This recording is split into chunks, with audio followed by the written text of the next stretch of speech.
And breaking right now, Scandal Starmer, whose big secret is still being covered up by the mainstream media and the Westminster elite. Let's just think about that. He's joking about it in Parliament. All of the journalists are talking about it. All of the special advisors are talking about it. All of the civil service members are talking about it, but they don't think you should know. I just want to put that out there. But Starmer, to take care, he is very quickly losing friends. Because even Stephen Fry, big-time Labour supporter, had slammed his first 100 days in office as disastrous. Watch this. He's been a big Labour man, a pro-Labour man. Yeah. What do you think about the first 100 days? Haven't gone exactly as you'd expected. Disastrous. I mean, it does seem extraordinary, doesn't it? Because you think you're in opposition, you've got a bit of time to get things together. You're not sure when an election will be called. It was slightly earlier than anybody imagined, as we know, in the famous rain-swept scenes in Downing Street. But the one thing you do is you say, look at what happened. Look at what happened with Boris and everyone else, the SPADs, you know, the special advisors, the civil service, Dominic Cummings, all these people. Look at the infighting. It is a mystery that they could have allowed themselves to get into this mess. And then this, of course, only highlights the policy, hiccups. I mean, they'll start talking about the blob before long because obviously Treasury and civil servants will say, well, I understand, Minister, you want to do this, but here are the problems. And they go, all I hear from you are problems. I mean, Alex Armstrong, when you've lost Stephen Fry in 100 days, this guy ain't doing 5 years, is he? There's no way Starmer survives 5 years. I cannot see it. I really can't. I mean, look, the first 100 days of this Labour government, as Stephen Fry rightly said, and I very, very rarely agree with him, it has been an unmitigated disaster. We've had the starting off with winter fuel payments all the way through to Sue Gray, his chief of staff that he heralded as he brought her in, being sacked. Now she doesn't even have a job, and we don't know what's going on with her severance pay and all this nonsense.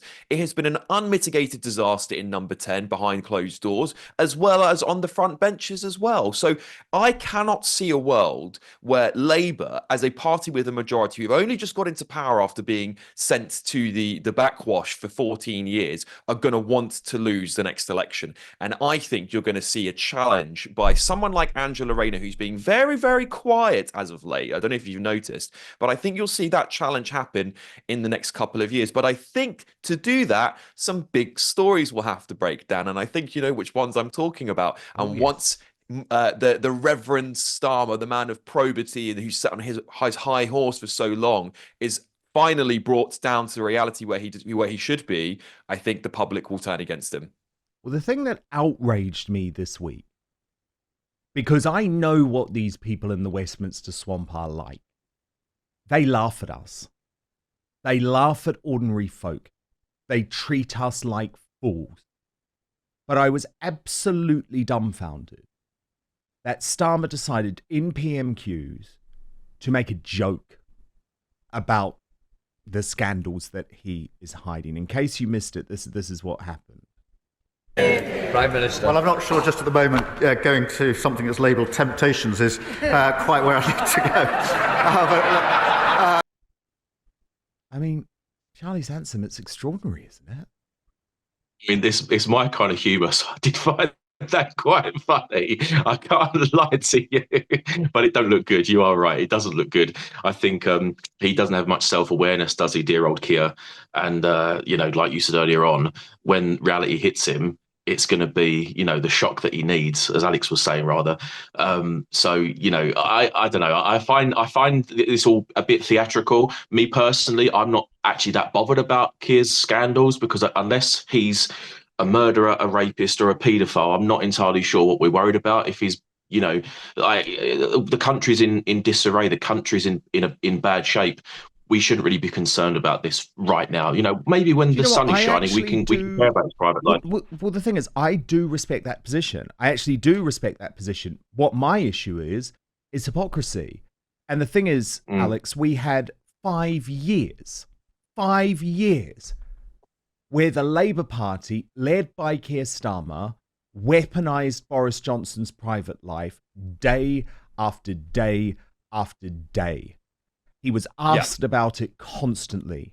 Now, given he's now laughing in Parliament about these so-called temptations, why does a journalist not just ask him? Why does a Westminster journalist not just ask him? Do you have anything to hide? We're all hearing these rumours about the fact that the reason that you went to stay at Lord Arley's very expensive apartment before the election was not because of your son's GCSEs, as you've said, but it was something to do with your personal life. Surely you just want to clear this up once and for all, because you just know, Alex, if it was Boris Johnson, they would have asked. Well, I think it's rather embarrassing for the mainstream media, whose responsibility this is to report the news. And their current line behind the scenes is that this is not in the public interest, in air quotes. And that's why one of the main reasons, not just the only, but one of the main reasons why they're not publishing this story or asking Keir Starmer about this story. Now, as you said, Dan, Boris Johnson didn't get away with it. Multiple other politicians had their private lives splashed on the front pages. And so it seems to me there's this sort of collusion amongst the mainstream media to keep this quiet. And I think it might have something to do with the fact that they helped get this man into power and now seem to be concerned that they might have to bring down the very man they've put on a pedestal. Now, Keir Starmer laughing about this in Parliament, to me, shows utter contempt for the British public.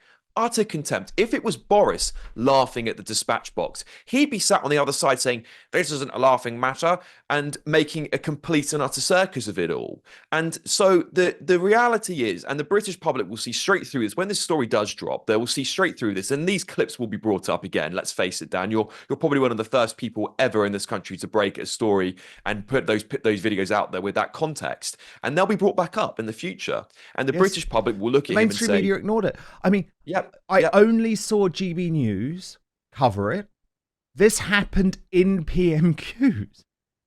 I mean, it wasn't a private discussion. I mean, he has now made it public.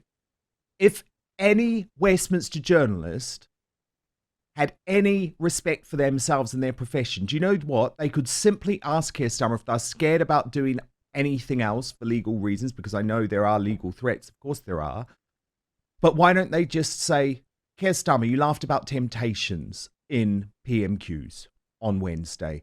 What specifically were you referring to in terms of temptations and an apartment? There's one way. Now, for people who don't know, by the way, there are two other people who I should give credit to, Isabel Oakeshott, the independent journalist, and Paul Staines from Guido Fawkes, who have also done great work on this story and are doing their best to put it in the public domain. And Paul Staines, here on Outspoken last week, went as far as he could just to try and give you an understanding about what is really going on here. But first, football is back. This is the best time of the year, isn't it? We're talking Premier League in the UK, in the US, NFL Sundays, and college football Saturdays. With that comes the glorious grind of fantasy football lineup. So this is where your inner manager comes alive, setting the perfect fantasy roster, screaming at your TV, making last-minute waiver moves that either make you a hero or the guy everyone ridicules in the group chat. But listen, while you're over here making sure your fantasy team is dialed in, don't let your personal grooming become the guy that gets left on the bench. So this is where Manscaped's Performance Package 5.0 Ultra comes in. It acts as your all-in-one grooming playbook. So from keeping things sharp down below with the Lawnmower 5.0 Ultra to taking care of those rogue ear and nose hairs with the Weed Whacker 2.0, this is the lineup that will keep you looking and feeling like a champ. So let me tell you about it. It's a great product. The Lawnmower 5.0 Ultra Groin and Body Hair Trimmer is the franchise player of your grooming roster. With precise trimming capabilities, it's reliable, efficient, and gets the job done without fumbling. Whether it's for a date night, a weekend tailgate, or just everyday grooming, this is the tool you want on your squad. And we're looking at right now the Weed Whacker 2.0, and that is a product that is just so good. Just trust me on that. Now, the Performance Package 5.0 Ultra doesn't stop at grooming essentials. It comes with 2 free gifts, the Boxers 2.0 Midnight Bravo and the Shed 2.0 Toiletry Bag, premium gear to ensure you're always ready for action, whether at home or on the road. So join the over 10 million men worldwide. I'm one of them who trust Manscaped, and get ready for kickoff by heading over to manscaped.com. What you need to do is when you check out of the website, use the code Outspoken and you get 20% off and free shipping. So let me repeat the address, www.manscaped.com. Enter the code Outspoken at checkout for 20% off and free shipping. Stay on top of your grooming game and be ready for anything the season throws your way. But now, back to the show. Or are you under pressure legally not to reveal more? Well, we've both been in the game a long time. You know the rules. If you can't stand it up completely, you can't run the story. So we have a name, as do the Mail and the Telegraph. We have a birth certificate, and people have been looking into it. People have been journalists have contacted the family. So it's in play, and a lot of people do know it. It is in play. I understand why people might not want to put the name out at this point, the birth certificate. But I guess what my point is, Alex, is there's enough now to at least ask Starmer, give him an opportunity in a public platform, because his reaction would be very telling. Give him an opportunity. If this is not true, just deny it. He can deny it. Yeah, he certainly can. He certainly could. No, he could. Look at that interview. I think, first of all, a good judge of this is look at the interview he did with Beth Rigby and what her comments were afterwards, how she felt after that interview. She said he was furious with me. He was visibly angry, and it made her feel really uncomfortable. And I think this says something about the way Keir Starmer's been dealing with the press, and maybe why they're terrified to ask him, because, he is a lawyer. Let's not forget, he's taken a lot of very high profile people down. I'm sure he's weaponizing his position and he's weaponizing all of his mates in the civil service to be protecting him. But journalists should get a backbone. They should ask him. They have no problem delving into the private lives of multiple politicians, foreign and internal, people from America as well. They have no problem putting that on the front pages, but Keir Starmer seems to be above it all. I want to know why. I really respect Paul Staines and Isabel Oakeshott for doing this. I also really respect Lord Ashcroft, who actually originally wrote about this in the book that I think Paul started digging from. So there are some really, really tough journalists out there who are willing to put their asses on the line, but they can only go so far. The mainstream media do need to support them if they're going to put this out there. And that's exactly what Isabel and Paul are doing. They're goading the media, saying, come on, do it. And until someone does, the mainstream media, we'll never get anywhere. Yeah, and Lord Ashcroft is investigating it still because he's got an update of his book coming. I think it's the biography of someone. I'm pretty sure it's called The Red Knight, but he's updating it for paperback. So that's still to come. Andrew Pierce has not specifically referred to the rumors, but has said that the talk of Ashcroft's new book has caused jitters within Number 10. But the thing is, there's just a drip of sleaze. Even if you want to take it away from the personal life issues. I mean, look at this new revelation, Charlie, about David Lammy. £10,000, apparently. Or 9,000, sorry, I'll be accurate because it's important. £9,614, 27p to redecorate and repaint his office. Now, again, I have no problem with that personally, but what I have a problem with is that if this had been a Tory minister, Labour would have driven it to the top of the news agenda. When it's them doing it, spending our money like that to live a nice life, to get some new wallpaper. I mean, do you remember how much they talked about Carrie Johnson's wallpaper? And that was paid for by a Tory donor so that taxpayers didn't have to pay. And it was for the property in number 11 Downing Street. Yeah, no, I totally get what you're saying there. Just to touch on the Keir Starmer point, I would say that I don't believe that ministers' families should be brought into politics unless, of course, they do it themselves. That's just a personal belief of mine. I know people have a different viewpoint.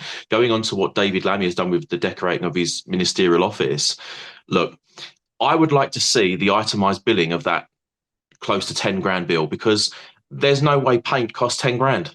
There's no way a few picture frames and a few ornaments here and there cost 10 grand. It just doesn't. No one spends 10 grand putting a desk up and getting a computer and whacking a bit of paint on the wall.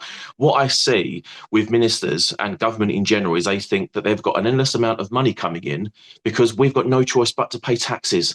And it's like, okay, well, we've got all the money. We'll just spend it on this and spend it on that. But you can guarantee that he wouldn't spend 10 grand on his own home office. If he was in a different job and it was out of his own pocket, he'd probably spend $1,000 maybe. I don't know. It wouldn't be 10. So these ministers, they take liberty. Exactly. No, that is the key point. And the thing is, Charlie, they told us time and again that they were going to be different. So I hear what you're saying, but the problem is they decided to make Boris Johnson's personal life a political issue. That was the choice of the Labour Party to do that. They described his personal life as disgusting. They spoke about it all the time. So unfortunately, Labour changed the rules. The MSM changed the rules. So I'm now not going to change the rules back just because they are in power. Thank you so much for watching Dan Wootton Outspoken. Please click on my face just to the bottom left to subscribe to this brand new independent news source and turn on the notification bell so you'll be alerted to our brand new live shows, uncancelled interviews, and special royal episodes. Outspoken is also now available as a podcast, so you can listen to the show every weekday on the go, wherever you are.